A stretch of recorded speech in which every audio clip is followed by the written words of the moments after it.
Adam Sandman here. Happy to talk today about Spira 8.0, 8.1, and 8.2. It's going to be an omnibus. I also wanted to mention, Inflectra, we are about quality at its core. Our key taglines is around there shouldn't be a single point of failure. And today, for many systems around the world, we found out there was a single point of failure. So I know we want to have fun on this webinar and talk about great new features, but I want to mention that this is serious business. At Inflectra, the software that we provide helps people manage the quality of their systems. And if you ever doubt how important that is, literally open up any news channel today. Actually, if you're trying to use Sky News or NBC, you probably can't because they're down also. The bus I took this morning to get to the office actually had all the signs were out. So software is so critical to the world we live in. We shouldn't take it for granted. So at Inflectra, we do believe that's really important. And we release new versions of Spira every month. We make sure that the quality of our releases are really powerful and really important, as well as the features. So again, everyone on this webinar understands quality. We're in this together. I think it's our moment to show everyone else that quality is really important. Today's new features we'll be talking about come from the last three versions. The first thing is, and again, timely enough, risk management. We all believe risks are really important and we should plan for them and manage them. And again, this morning's events probably bear that out. Risk management is such an important feature for teams. We have now made it available in Spira Team, not just Spira Plan. So if any of you are on Spira Team and you've upgraded to one of the latest versions, anything in version 8, you will now see you have risk management as a core feature at no extra cost. We'll also be talking about some of the new SpiraApp functionality, both the functionality itself in the SpiraApp platform, but also an exciting new app for BDD, behavior-driven development. We'll talk about the poll feature that Rick outlined around test set management and cross-project functionality. And then we're going to talk a lot about auditability, traceability, and how we've improved that in the administration section. And then the last but one, user and product membership management. It's a bit of a mouthful, but it's a whole new grid. And for any of you on this call who may have seen a talk that Jim Ball did from one of our clients, he always say that Adam hates admins because the admin screens were not as usable maybe as the rest of the app. Well, we have got a whole new set of admin screens coming. This is the first one. So Adam loves admins. It'll be the new post. So with that, let's jump into the functionality, into the demo. Let's talk about risk management. Risk management is a feature that we've had in Spira Plan for a long time, and it is available typically it's used at the team level, at the product level. It's part of the product level functionality. And as we've built out the program management functionality in Spira Plan, so for those who've been on previous webinars, you'll know we've added functionality around scaled agile. If you go to the program management side, for example, you go to one of the sample projects, customer experience. Open that up. We've got a whole bunch of new functionality around program management with capabilities, milestones, boards.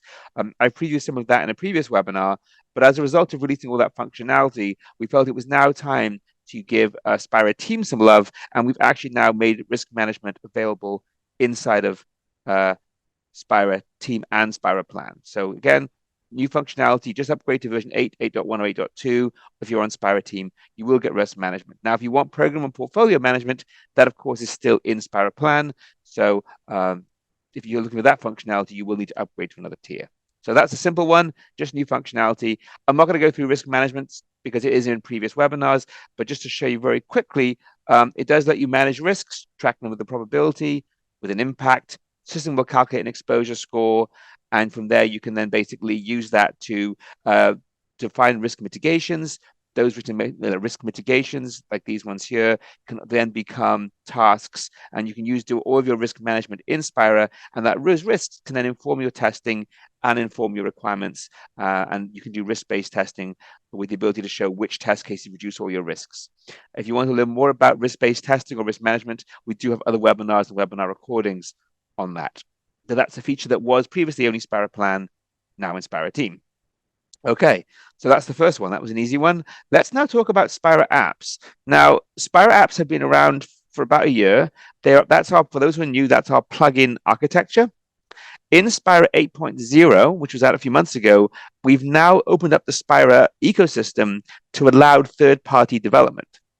And what that means is if you now go in the main administration menu and you go to SpiraApps, so if you go here, you'll notice it's a nice new grid. So this is a new grid we've got. We'll come back to that in a second. And these are all the various SpiraApps that you have. Previously, these would ship with the system. And whatever SpiraApps we had built, you would get here, and you could activate them or deactivate them, and you could set them up and use them as you wished. However, there was no way to add additional SpiraApps. We've added new functionality you can see down here, where you can download a SpiraApp and install it in the system. Going forward, the plan is that we will distribute most SpiraApps outside of the main application. We're doing this for a couple of reasons. One is it allows us to update them more frequently without having to update Spira, so it allows us to have separate release cadence. And the second thing, we want to have a separate single place of play to get all the SpiraApps, so that way you can get them not just from Inflectra, but also from third parties. So now if you go to the website, you go to products and you go to SpiraApps, which is right here, it's on the main menu under additional applications. You'll now see this is the overview of SpiraApps. We've highlighted a few of them here at the top. I would just go to the download link right here. That's going to jump down the page to the SpiraApps. Eventually, we'll have a paid marketplace with more options. Right now, all SpiraApps, both those developed by Inflectra and those that are third party, will be listed right here. And you click on them, you can download it. It's a special file. It's a GUID, SPAB, SpiraApp file, SPAB. You download the file and then you upload it into the system. So you download it from the SpiraApps website, and then you go back into SpiraApps like here, you browse to it and then upload it. And I did that earlier, like in a good cooking show. I prepared earlier, I loaded in the BDD one. If you want to try a different one, we could try that too. These are two from third parties. Note that we do have the hash. So if you want to make sure it is a correctly authenticated one, and you can download it. So I want a chatbot from Essence AI. I can download that. I go back to SpiraApps, click on this, and it's the one that I did 1011, that one, install, and then you'll see Essence AI is right there. So it's that easy. Click on it, download it, and if there's any settings, there aren't any, there will be right here. So really easy to get them. Now, the plan is to have more of these. We are working internally at Inflectra to build more SpiraApps. These will be available under the Inflectra section. Third-party partners from our technology partner network. These are the companies that you'll find under technology partners right here. They are actively working to build SpiraApps as well. And then there are some SpiraApps that are preloaded with Spira. These are the ones you already had. These ones are down at the bottom. So typically you won't need to use these. They are already in the system. But eventually we may decide to move some of these out of being pre-installed and being separately downloaded, so we can update them more frequently. So in the future, all new apps will be downloaded separately. We have some legacy ones that we're preloading. So that's the SpiraApps marketplace for end users. As a developer, if you want to build functionality, we have great documentation available now for developers. If you go to the Spira developer documentation page right here, you can see the link. That's going to let you go to the Spira doc dedicated section on developers. And we've got examples and a lot of information of how you build a Spira app. And we have customers and partners building them right now. Now, in terms of the section around how to use SpiraApps, there are two options. And you can see here, we talk about the submission process. If you're a customer and you want to build your own app, maybe there's a use case you want to build internally. For example, when a requirement changes status from A to B, I want to launch a webhook and do something externally, or I want to change another field. And it's really just for my company. It's only for my usage. You can build these in-house. And in Inflectra, we don't really get involved in that. You can deploy them, like basically sideload them into your instance of Spira, completely independent of us. So it gives you the flexibility to customize Spira to an unprecedented level. The second possibility is you've got a really good idea that might be for third-party consumption, or you're a partner and you want to build an app that you can showcase. In that case, you submit it to us through the submission process. Our team will review it. We will do a code review. We may suggest changes. We will do a cybersecurity review to make sure it's secure for our users. And then at the end of that process, we will basically publish it inside of our marketplace.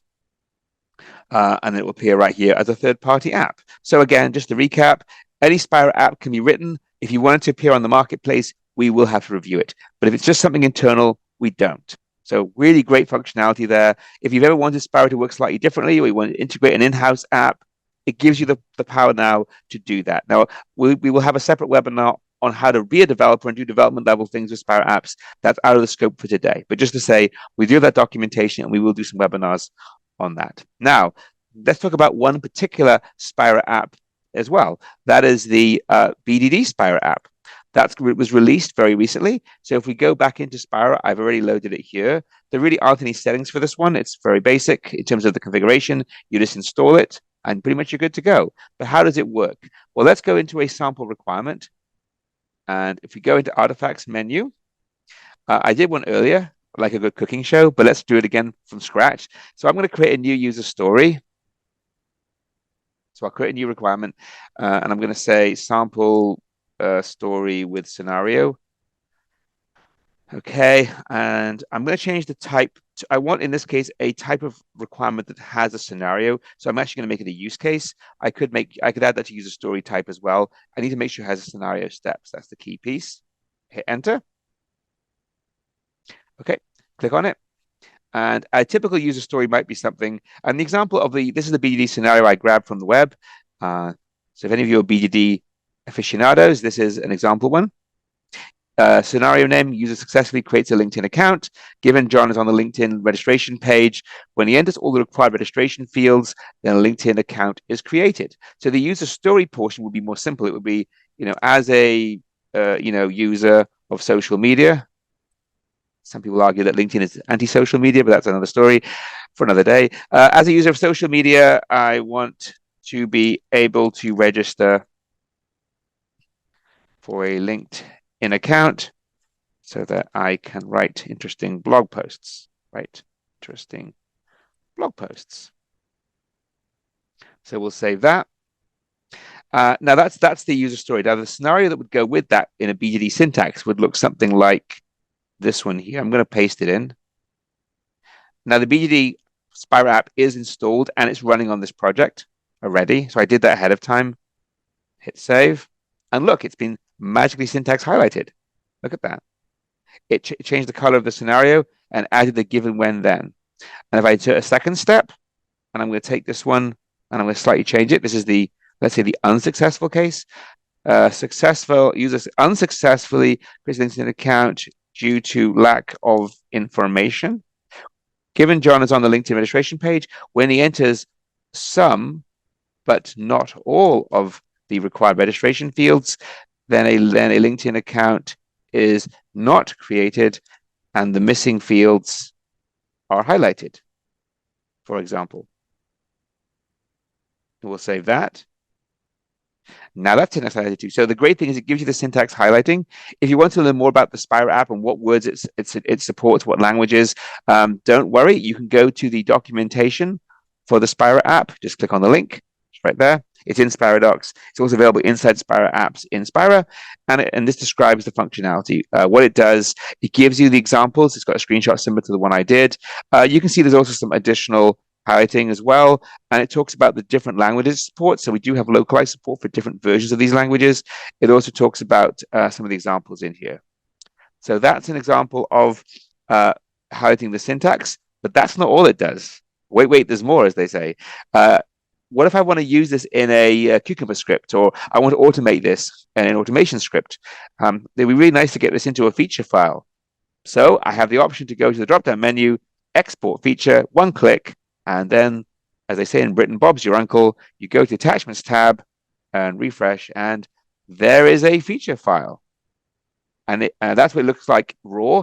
If you open it up using Rapise, it would download in that format. If you want to see the feature file with nice syntax highlighting, we already have that functionality previously in Spira, so it's super easy. You can do view item, and now it opens up the documents section, and that's the feature file with syntax highlighting. And like all Spira docs, it has versioning, check-in, check-out, all the usual stuff that you get in the documents module. So it links the requirement and into the document module. Now, I've shown it to you in the context of a scenario of a requirement. It is bigger than that. It can also work with other parts of the system. It works with risks if you're on Spira team or plan. It works with requirements. It works with test cases and and also obviously requirement scenario. So it's all available here. So that's the BD functionality that we have now available as a SpiraApp. Next, we'll talk about test sets. This is actually an incredibly complicated feature that's been asked for a long time. It will look deceptively simple, but actually to make it work and make sure all the data is right, took the team a lot of time. So what this is, and the background is, why would I want this? Let's say I've got a program let's say it's it could be financial services, it could be manufacturing, medical devices, pharma, it could be manufacturing, automotive. You've got a bunch of different systems. So let's say it's automotive. I've got an automated driving system, I've got an electronic control unit, and I want to test these together. And I want to be able to therefore write a test case write a test set that spans multiple test sets. A test set that spans multiple products with test cases. So let's say I've got an end-to-end scenario. I want to test 5 test cases from the automated driving system, and I want another 5 test cases from the electronic control unit, and I want to put them together into a test set. Or a banking application where I want to do an end-to-end scenario involving the mobile banking and the web banking simultaneously. So I might create a new product that's an end-to-end product for doing that testing of those different systems. The systems have their own products with their core test cases, and then I have maybe an integration test case that brings them together. So how would I do that? Before, that was difficult. You wouldn't be able to do that very easily because test cases in one product couldn't be in a test set in a different product. And now we've made that possible. So if we look, so let's do it in the banking example. If we go into customer experience, which is right here, that's my program. So that's got 2 products in it. It's got web banking and web portal. I'm going to create a new product in there, which is basically the end-to-end testing of those 2 other products. So let's go ahead into view, edit products. And I hope the meeting controls are right in the way. And we'll add a new product. So under the program called customer experience, right there, I'm going to create a new product called end-to-end banking testing. And so that's interesting. When you talk about Spira's organization, we have products that are basically the individual systems. So like a web banking portal and a mobile banking system, they're 2 different systems with different teams. They have core test cases that are specific to those systems. But often you have a team or a integration project, which is basically testing stuff together. End-to-end banking integration testing. So perhaps it's a new system that's going to integrate all of our banking. So I'll insert that like that. Okay. And now I've got my new test, my new product. That product lives under here. What I need to do, though, is I need to enable the sharing of test cases. So this is an important prerequisite. I will need to go into my 2 other products. So I'm going to go into mobile banking, and I go into product associations, and I'm going to enable my new product, which is the end-to-end banking integration product, to be able to see my test cases. So I'm sharing it. This is from a security reason because we don't want product A seeing test cases in product B unless that product has authorized it. So it is an opt-in functionality. So mobile banking is sharing its test cases with the integration project.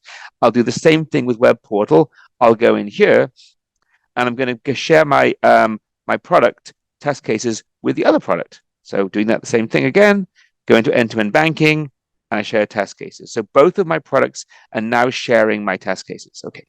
So now I go into my integration product, which is right here. And I'm going to go into the test sets functionality.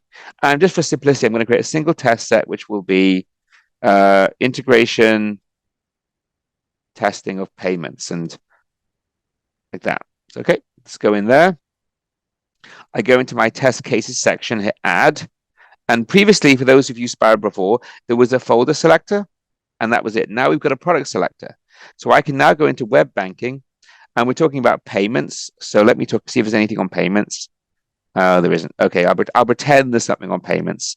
What's the nearest thing? We've got, wire transfer, that's payments. We just didn't use the word payment. Oh, internal transfers. Okay, so we've got 2 test cases that relate to, payments.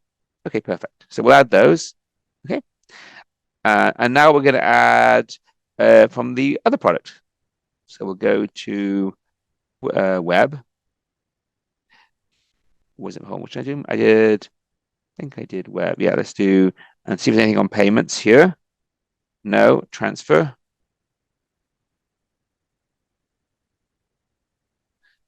And yes, make sure. Oh, sorry, this is the same. I already did these ones. I did the wrong product. Do it again. That's what I wanted. So mobile banking, and see if there's anything else in mobile banking that looks right. I'll put the word payment in there. Oh, yes, payments. Perfect. Okay. So we've now got a variety of test cases that together, I want to test this scenario together. Now, in real life, I'd probably want to drag and drop the order, which would be great. And you can, of course, show all the different fields that you would normally do. You can even see the product name. So I was just checking. So now I can see which products I have. And right now I'm doing all the web portal ones, then I'm doing all the mobile banking ones, but I don't have to do it that way. I could literally drag and drop them to make the into order match the scenario. So you set the scenario the way you want, okay? And then you assign the test set to someone. And I'll just execute it right now. And now I'm executing a test. Yeah, so that worked. So bear in mind, that's a little gotcha. Okay, so here's my test case. And I'm just going to pass them all, pass all, and maybe we'll fail a couple so we get some different statuses. So we'll say failed and failed. Oops. And we'll block a couple, maybe blocked. So I'm running them as I would normally. Now, the fact these are in different projects doesn't change how they run. I'm running them in the context of my end-to-end scenario. And I've done that, so I hit finish. And now, if I go back to my test set view, test set view, they won't see the test cases don't live here, so they won't be here. There you can see my 7 test cases that I have executed are right here, and there's the pass or fail status. So I ran these 7 test cases. They're in different projects other than the one I'm in, and I was able to execute them in the sequence that they're here, and the results are all stored in this integration project. So that's how that part works. And of course, if you want to then see the results, one thing to bear in mind is that the results will be shown here under the test set as per normal. If you click on them, then it will drill you down into the project they belong to. So that's basically the new functionality. You can have a test set spanning, in this case, 2 other products. So that now, instead of previously copy and pasting those test cases from mobile banking and web banking into this new project, now they're out of sync. Maybe they get changed. You can now have authoritative test cases in your core projects, and you can now create deployment or integration or professional service products, which act as basically products to be able to manage the end-to-end testing of those different test cases. So we'll be taking questions about that at the end, but basically you now have the ability to have integrated test sets. Now, bear in mind, if you go back to the documentation, do follow those steps, because it is a little bit, it's important to make sure you do go through the steps correctly and make sure that you do have the appropriate permissions in those destination projects. I have to be able to execute them in those projects. The workflow must be correct as well. In this case, I was trying to execute 7 test cases that were all in a status that didn't allow execution, so I got that message. So that's really important. Moving on then from cross-project test sets to the new membership grid, and then we'll talk about auditability. And this goes back to my earlier statement that Adam hates admins. So if you go to a lot of the grids in Spira, for example, if you go into requirements, we have these, let me go to diagram information system. If I go to say requirements or test cases, we have these very fast, modern grids where you can fill data and you can edit inline. They're really powerful. If you go into the administration section, we have basically some slightly older technology we're using, and we decide that administrators, they need a facelift. So if you go to example for view edit users, you can filter by things, you can do some basic sorting, but the functionality is not as rich as on the end user side of things.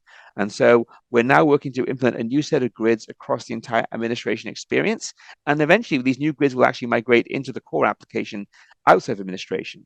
So if you want to get a feel for how these new grids are going to work and the richness of functionality, as well as just the fact that it's just much better for editing teams and management, this functionality is now available. So what we'll do is we're going to go into a product. So let's go to one of our new products.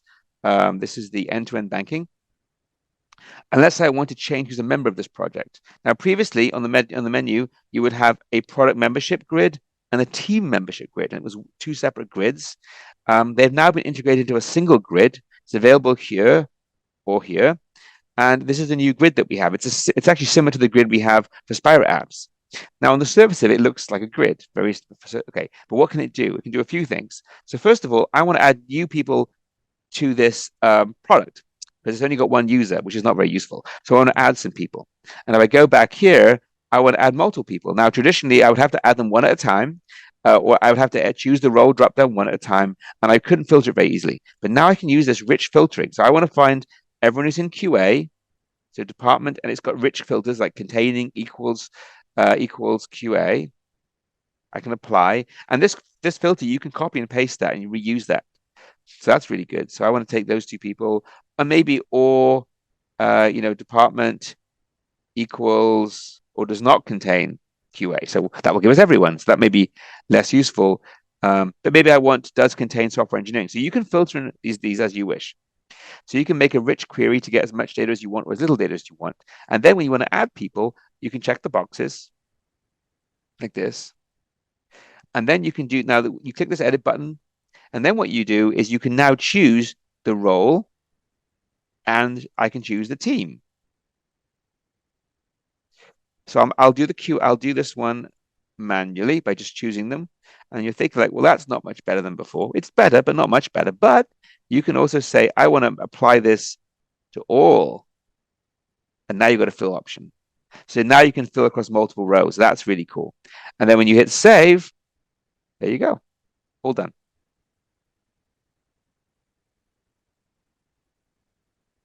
So that's really fast, much easier. As you can see, the speed of the grid is really fast. The querying is really fast. And of course, this grid also has other features like you can sort, you can pin the column, you can size the column. There's lots of functionality here. You can choose which columns to display. I mean, and these are things we've seen in the other parts of Spira, but not in the administration. These will be now rolled out across the administration section over time. The other thing you can do is you can sort by multiple columns, I believe, like that. So you can have multiple sorts. So again, this functionality is really powerful. The grid's called the AG grid. It's a third party we've licensed. And that's going to give us amazing power to really make the sorting, filtering really powerful. You can see you've got a powerful query builder with ands and ors. And the other thing you can do, you go here, right click here, you can CSV export the current data set too. So if I want to get a list of users and their roles and I need the selected columns, I can do that now. Previously, you could do it with a custom report. Now you can do it natively in-app. So again, really improving the usability of the admin experience. This is just one grid. We anticipate rolling this out across a lot of the administration experience. So this is the new project membership and team membership grid. It will be, again, rolled out more widely. So do see that in future versions. So that's the usability piece. Now, the last functionality we've added in version 8, it's a bit more niche, but it's very important for those users that need it. It's around auditability. So if you go into the administration, for example, in Spira, for the long time, we've always had the ability to track changes of artifacts. So here you can see various artifacts in a project. So if I go to, let's say, library information system, I go to product history changes, I can see all the all the artifact changes in that project. I've edited a document, I've added a step, I've written a requirement, I can see all those changes. That's great. We've also added auditability around the system level changes as well. If you have a product capability in a program, you can see the audit around that. Now, what we haven't traditionally had is auditability around the administration side of things. So if I go into my product roles and I edit the roles that maybe a tester has, so I go into a tester role and I make them maybe a template. Well, I wouldn't make them an admin. Let me not do that. But let's say I go into here and I want to make a tester be able to not just view requirements, but modify the ones that they own. I don't want them creating risks, though, just for example. Maybe I want them to be able to view test runs. Probably they shouldn't delete them. Maybe they can create tasks. Maybe they can modify tasks that they own. So you can change permissions, hit save. And maybe I can change members' roles on a project, like I just did using the new grid. So I can go back to my library information system, and I can go in here, and I'm going to change the membership of this project, and I'm going to change the role. So I'll choose maybe these two, hit edit, change from a reserver to a manager, maybe developer to a tester. I'm going to hit save. Looks good, which is great. But now, if I go into my system history changes right here, you can now see we've made changes to users, to roles in the system. So if I look at the product role changes, if I click on edit, or the link I should say, you can now see I've changed the role permissions right here. So you've now got an audit trail of any time a role is changed. You've now got an audit trail of how that role was changed. So that gives you a full audit trail of all permission changes on a role and the role changes in general. And if you wanted to see the the membership changes, if I go to user, I go to Ricky Pond, I can see that Ricky was changed from a developer to a tester. And I can see that Joe Smith was changed from a observer to a manager. So we're now giving you auditability across those different parts of the system. So as we change things in the administration, there is now a full audit trail of those changes that were made. So that's really cool too. And if you want to see exactly what auditing is available, I would recommend going to the release notes documentation. Go to release notes. This did come out over several versions, not just in version 8.2. So depending which version you have, you may have some of this functionality. So that's an important thing to make sure to look at. Make sure you look at what changes came in which version. So in 8.0, we had some functionality. In 8.1, we have the role changes. In 8.2, we had the user profile changes and the permission changes. So again, look at the different release notes. This wasn't all in 8.2. As of 8.2, we've done a lot of different changes, but it's just an aggregation. So please, if you're on an older version, do check back. You may already have some of this functionality, just not all of it yet. Certainly as of 8.2, you will have user role and permission changes, auditability in the system. So that's some of the functionality we have. Let's start this poll here. This one was the first one I was supposed to launch that I clicked the wrong button, but I'll go ahead and hit it anyway. So you'll see how long have you used Spira to the group, and so everybody jump on that poll. It looks like we have a couple questions, Adam. Let's go. There's two questions related to importing user lists. Okay. So we've got can we import through CSV for adding users, and also there's a question about, well, basically the same thing. Can you also import user lists? It would be handy creating new projects that need very similar users to existing projects. Oh, okay. So there's importing from other tools like Excel. There's also there's a question, if I have users in a product, how would I add them to the product already? So let's start with the second one first, as they always say in debate class. I'll start with the second question first, and answer the first question second. So what I'll do is if you have and I'll just minimize the poll. So if you have a product and that product already has users, so for example, end-to-end banking information, let's say I have that one there. Click on it. And I go to my user membership, I already have these users. Now, if I wanted to create a new product with the same users, then one of the things I can do is I can use the option to create a product based on an existing one. So what I could do is I can go into products, I could do view edit products, I could do add, and this is the important section here, choose the based on existing, and it will copy across the membership of that product. So if you have an existing product, you want to create a new product that has the same people on it, just choose this option here based on existing, and it will copy across the user membership list and the role that they're in to the new product. Now, if the products are both pre-existing, which may be the other question, it is not currently possible to copy across just the user membership into an existing product. This is only when you're creating a new product. So just to clarify that. In terms of the Excel, I'm trying to remember now if our Excel importer does support user lists. I must admit, I'm not 100% familiar, so I will go into my handy Spira docs because we have an Excel import tool. So for those who aren't familiar, you go into Excel and you go to Spira Importer, and that's in the Excel marketplace. There you go. And that will come up here, and that lets you load different data into Spira. I just don't remember offhand what data it can do at all because we keep updating it, and I'm not as involved in as much. So let me check on the administration integration section, and we'll look under migration tools, we'll look at Excel and what we can get data and we can send data. So it will talk about here what we can do. Let's have a look. Maybe under the advanced options. Here we go.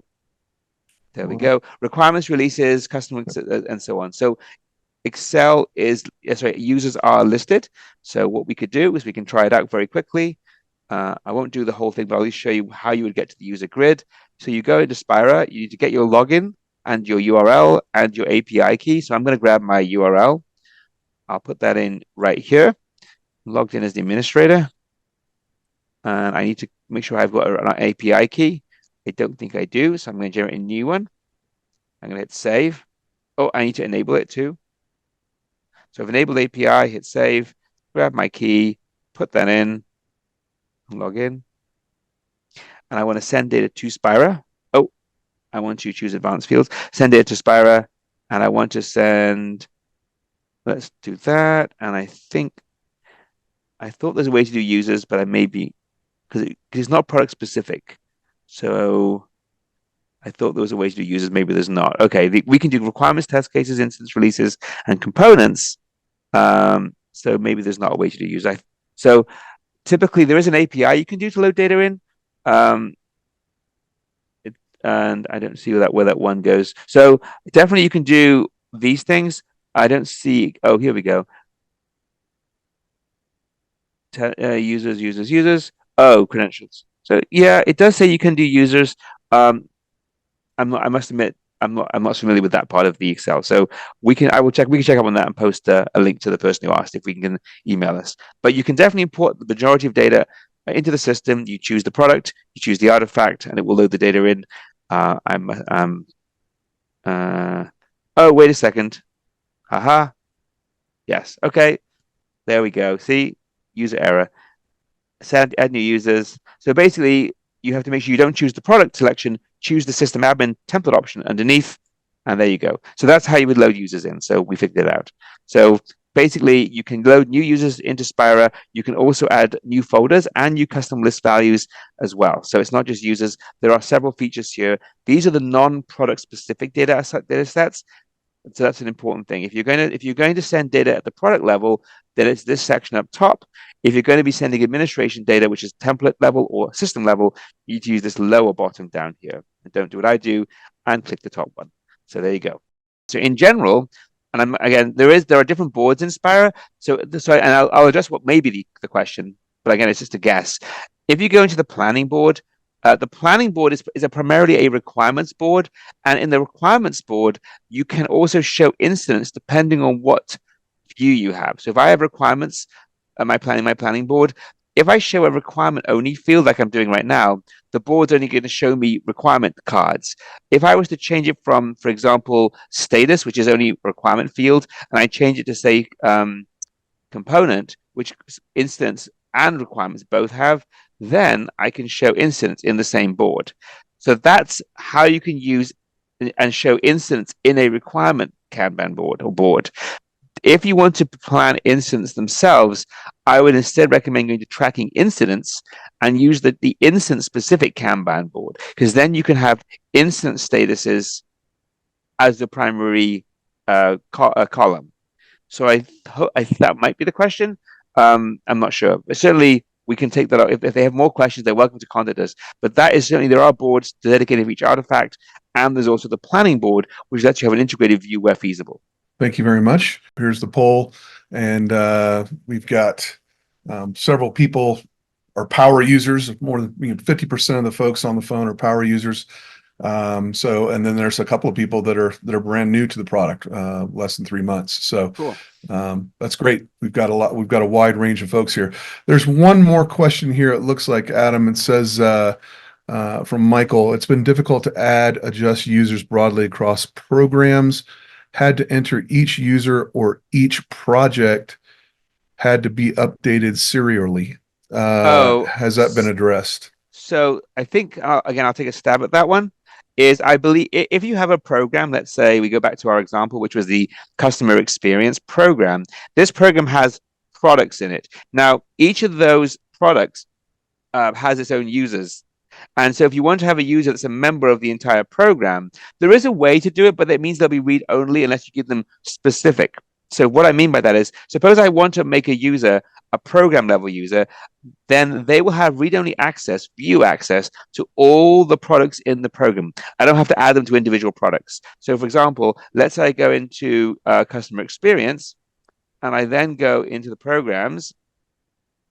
I can customer experience program. I can add users directly. This is the old grid now because we haven't updated this one yet. So you can see the difference to the new one. I could add Martha as an executive and Ricky as an executive. When I add those people, they are now members of the program. Ricky and Martha can both see all of the products. I don't have to add Ricky and Martha to the individual products. However, if I want Ricky or Martin to be anything other than an observer role, then I would need to go into the products and add Ricky and to that. So let's say that Ricky and Martha want to be able to view these 3 products, but they also want to make changes to mobile banking because they have some specific interest in that. I would need to go into mobile banking, and I would need to then add them, like in Ricky's case, he's already added as a manager. I would need to go and add Martha to the, I think I have to do name contains Martha, and I would add Martha to the list. So I go in here and I say that, and I would make Martha a down developer. So if they need to have write permissions, then they do need to be added separately by product. Otherwise, they can inherit the view permissions from the program. What's the best way to get answers of questions I have? If you have questions that you want to get answers to, all our products come with unlimited support. So the easiest way is to email support@inflectra.com, or you can reach out to your account manager.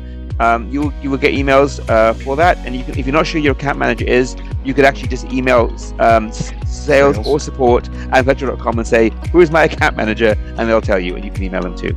Thanks a lot, everybody. That's all the questions that we have today, Adam. I want to say thank you. I appreciate the walkthrough on these new features, and I would like to basically thank everyone for joining us today.